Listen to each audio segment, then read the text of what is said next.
మత్తయి సువార్త 28వ అధ్యాయం.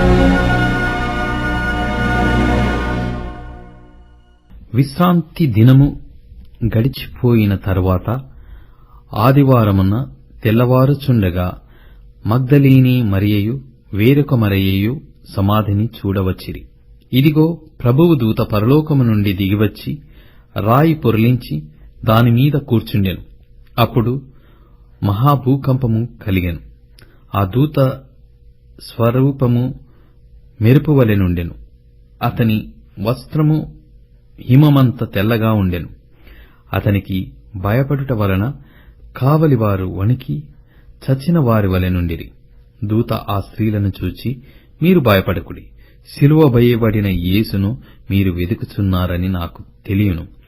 ఆయన ఇక్కడ లేడు, తాను చెప్పినట్టే ఆయన లేచియున్నాడు. రండి, ప్రభువు పండుకొనిన స్థలము చూచి త్వరగా వెళ్లి ఆయన మృతులలో నుండి లేచియున్నాడని ఆయన శిష్యులకు తెలియచేయుడని, ఇదిగో ఆయన గలిలయలోనికి మీకు ముందుగా వెళ్ళుచున్నాడు, అక్కడ మీరు ఆయనను చూతురు. ఇదిగో మీతో చెప్పితినెను. వారు భయముతోనూ మహా ఆనందముతోనూ సమాధి యొద్ద నుండి త్వరగా వెళ్లి ఆయన శిష్యులకు ఆ వర్తమానము తెలప పరిగెత్తుచుండగా యేసు వారిని ఎదుర్కొని, మీకు శుభమని చెప్పెను. వారు ఆయన యొద్దకు వచ్చి ఆయన పాదములు పట్టుకొని ఆయనకు మ్రొక్కగా, యేసు, భయపడకుడి, మీరు వెళ్లి నా సహోదరులు గలిలయకు వెళ్లవలెననియు వారక్కడ నన్ను చూతురనియు వారికి తెలుపుడనెను. వారు వెలుచుండగా కావలివారిలో కొందరు పట్టణములోనికి వచ్చి జరిగిన సంగతులన్నిటినీ ప్రధాన యాజకులతో చెప్పిరి. కాబట్టి వారు పెద్దలతో కూడా వచ్చి ఆలోచన చేసి ఆ సైనికులకు చాలా ద్రవ్యమిచ్చి, మేము నిద్రపోవుచుండగా అతని శిష్యులు రాత్రివేళ వచ్చి అతని ఎత్తుకొని పోయిరని మీరు చెప్పుడి.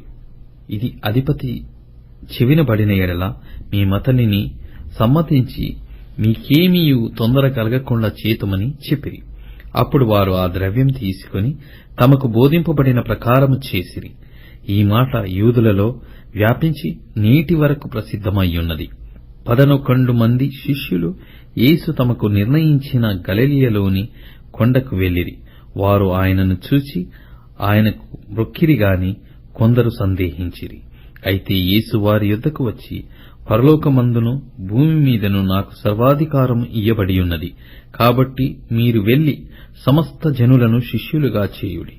తండ్రి యొక్కయు కుమారుని యొక్కయు పరిశుద్ధాత్మ యొక్కయు నామములోనికి వారికి బాప్తిసమిచ్చుచు, నేను మీకు ఏ సంగతులను ఆజ్ఞాపించి తినో వాటినన్నిటినీ గైకొనవలెనని వారికి బోధించుడి. ఇదిగో, నేను యుగ సమాప్తి వరకు సదాకాలము మీతో కూడా ఉన్నానని వారితో చెప్పెను.